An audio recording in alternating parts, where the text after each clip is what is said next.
Manje bengicela ukuthi inkosi enkantolo ingisize la. Inkosi enkantolo mina lapha ngihlala nezidumbu. Abantu abangakhulumi. Uyabona wena inkosi enkantolo njengoba uhleli la. Kungcono kunabantu, kunommangalela, kunommangali, kunabantu. Mina lapha ngiyahlala inkosi enkantolo, angenzi lutho, ngihlale ngithule, angikhulumi namuntu, nginuka umlomo unuka iqhuqu. uBra Steve yena uyagalavanta, wenza into ayifunayo. Anginayo ngisho ne-Wi-Fi.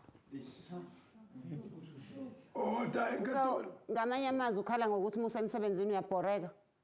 Into ayilethile uBra Steve empilweni yami bengiyitshela ukuthi uzoletha impucuzeko ukuthi ngithuthuke. Ungilethele amashwa uBra Steve. Ngishiyo unkosikazi, anginabangani, anginalutho.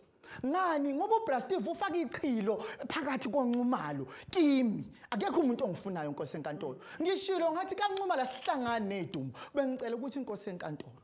Bengicela inkosi enkantolo. Inkantolo ethathe umthetho ingisize. Uyikusize ngani mhlawumbe inkantolo? Bengicela ukuthi inkosi enkantolo ngenkulu inhlonipho. Bengicela ukuthi uBra Steve lo umphathi wami njalo ngempela sonto anginike imbuzi yokuthi angikompensate. Fanele anginike imbuzi inkosi enkantolo ezongeza nami ingeze ngaleli gazi. Bese ke akhuphula umholo wami uphinde kwabili ngoba umsebenzi esengiwenza sengenza imisebenzi emibili manje ngangikhashela wodwa. Okay. Steven, ngabe uthini wena ngalolu daba? Umbone nomkhaba yimi. Uma senehwanqa yimi. Uma sekwazi ukuletha mina ecourt imali yami. Yimi wonke lo muntu asiqale nje lapho ukuthi waza kimi ezocela umsebenzi. Kubani kimi? Ngamnika ke mina umsebenzi. Ngoba sengitshela ngo-Wi-Fi la wayesebenza khona wabanjwa ngoba wayebuke ipornography ke eshabafana ke kwaba yileyo. Wathi kungcono ngingamfakeli le Wi-Fi. Asilalelane-ke angithi inkantolo yami. Ngeke kuthulwe-ke ngilalele. Yebo.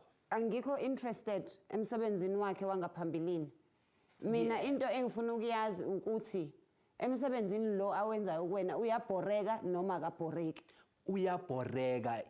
Ubhorwa ngenxa ukuthi angiyifakanga iWi-Fi ngoba phela umsebenzi wakhe ukuthi agade aphinde awashe idumu. Ngamtshela naye ukuthi njengondoda uzothinta lapha nalapha ya. Ibhaliwe ku-contract uzothinta lapha nalapha ya mase wenzile umsebenzi wakhe wokugada.